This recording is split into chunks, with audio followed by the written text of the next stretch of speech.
Hello friends, welcome to my YouTube channel. आज इस video के अंदर बात कर रहे हैं राष्ट्रीय पाठ्यचर्या रूपरेखा 2005 के बारे में। दोस्तों, रीट के सिलेबस में ये टॉपिक दे रखा है, तो आज इससे रिलेटेड महत्वपूर्ण जो क्वेश्चन है जो पिछले एग्जाम में पूछे गए हैं, साथ में जो नए क्वेश्चन आने वाले हैं, तो इस वीडियो को आप लास्ट तक जरूर देखना। साथ इस वीडियो को अपने दोस्तों के साथ भी शेयर जरूर कर लेना। राष्ट्रीय पाठ्यचर्या रूपरेखा 2005 से प्रत्येक बार क्वेश्चन पूछे जाते हैं, तो इस बार भी क्वेश्चन पूछे जाएंगे, इसलिए आप इस वीडियो को लास्ट तक जरूर देखना। आज का पहला क्वेश्चन है, शिक्षा के 3 प्रमुख आधार कौन से हैं? तो शिक्षा के 3 प्रमुख आधार कौन से हैं? दोस्तों, ये जो टॉपिक है ना, बहुत ही महत्वपूर्ण और सरल टॉपिक है, एकदम ही सरल टॉपिक है। आप इस वीडियो को अगर देख लेंगे तो आपकी जो राष्ट्रीय पाठ्यचर्या रूपरेखा 2005 है ना, ये कंप्लीट हो जाएगी। लगभग 3-4 क्वेश्चन है वो आपको इस वीडियो से मिलेंगे। उसके बाद में पहला क्वेश्चन देख लेते हैं फिर से कि शिक्षा के 3 प्रमुख आधार कौन से हैं? पहला है शिक्षक, छात्र और पाठ्यक्रम, दूसरा है सिद्धांत शिक्षण उद्देश्य, और तीसरा है शिक्षा क्रियाविधि शिक्षण, और 4 नंबर पर है महत्व शिक्षक वस्तुनिष्ठता।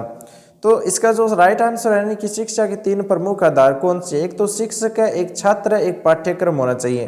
पाठ्यक्रम होगा तभी छात्र पढ़ पाएंगे, और छात्र होंगे तभी शिक्षक उनको पढ़ा पाएंगे, इसलिए ये तीनों ही जरूरी है शिक्षा के लिए।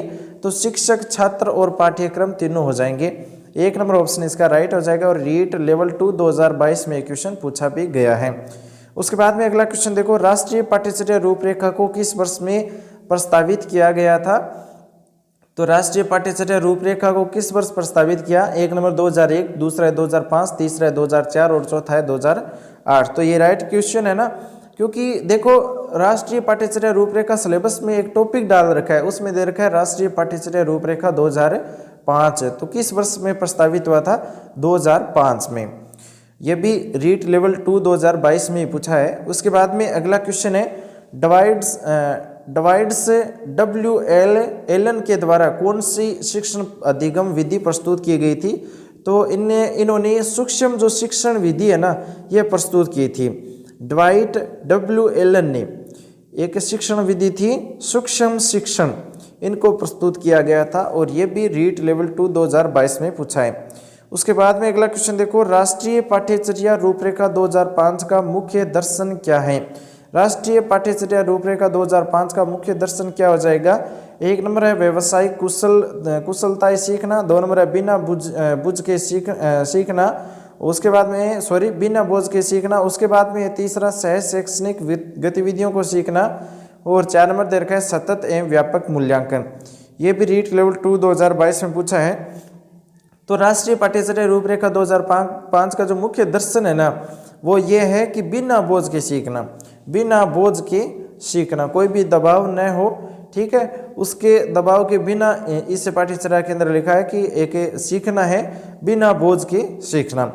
उसके बाद में देखो, बाल केंद्रित शिक्षण विधि का अर्थ क्या है? बाल केंद्रित शिक्षण विधि का अर्थ क्या है? 1 नंबर बच्चों को शिक्षक का अनुसरण और अनुकरण करने के लिए कहना, दूसरा है बच्चों को पूर्ण रूप से स्वतंत्रता देना, तीसरा है बच्चों को नैतिक शिक्षा देना, चौथा है बच्चों की अभिव्यक्ति और उनकी सक्रिय भागीदारी को महत्व देना।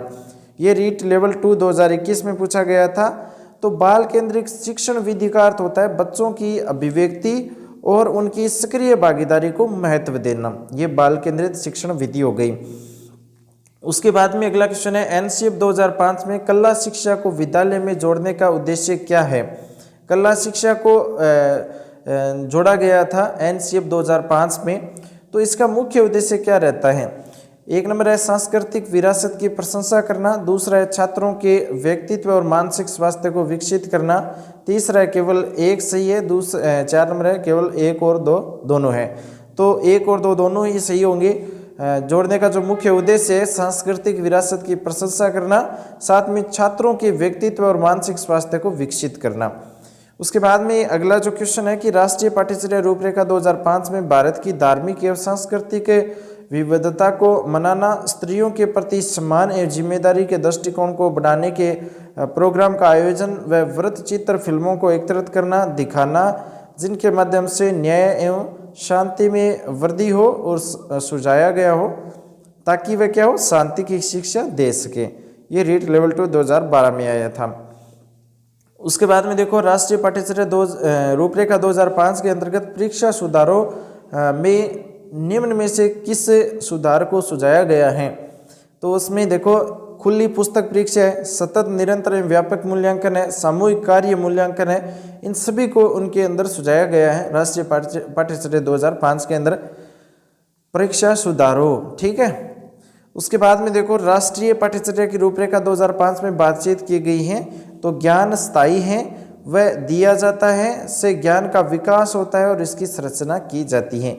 ये जो राष्ट्रीय पाठ्यचर्या रूपरेखा 2005 है उसमें क्या लिखा है कि ज्ञान स्थायी है, वह दिया जाता है, ज्ञान का विकास होता है और इसकी संरचना की जाती है। तो ये सभी सही होंगे। उसके बाद में देखो अगला क्वेश्चन है, किस विधि में पुस्तकों के कम से कम प्रयोग के लिए कहा गया है। तो जो डेक्राली प्रणाली थी उसके अंदर कहा है कि कम से कम प्रयोग करो पुस्तकों का। ठीक है, डेक्राली प्रणाली में सीधा याद रखो। उसके बाद में किस विधि में प्रातः काल के समय भाषा तथा सायंकाल के समय संगीत की शिक्षा और खेल कूद आदि कराए जाते हैं। तो डेक्राली प्रणाली में। ठीक है, डेक्राली प्रणाली याद रखना। उसके बाद में है किस विधि के अंदर इंद्रिय प्रशिक्षण पर बल दिया गया है। तो जो मोंटेसरी प्रणाली है ना, मोंटेसरी प्रणाली, उसके अंदर इंद्रिय प्रशिक्षण पर बल दिया गया है, मोंटेसरी प्रणाली पर। उसके बाद में अगला क्वेश्चन है, किस विधि में व्यक्तिगत विभिन्नता पर बल दिया गया है। तो व्यक्तिगत विभिन्नता पर बल दिया गया है विनेटिका योजना पर। ठीक है, विनेटिका योजना के अंदर दोस्तों व्यक्तिगत विभिन्नता पर बल दिया गया है, यह आपको ध्यान रखना है, विनेटिका योजना। उसके बाद में है अगला क्वेश्चन, मिलर एवं डोलार्ड के अनुसार शिक्षण अधिगम प्रक्रिया के सोपान कितने हैं। तो 4 सोपान है। मिलर एवं डोलार्ड के अनुसार शिक्षण अधिगम प्रक्रिया के 4 सोपान हैं। उसके बाद में अगला क्वेश्चन है, शिक्षण अधिगम के आधार कौन कौन से हैं।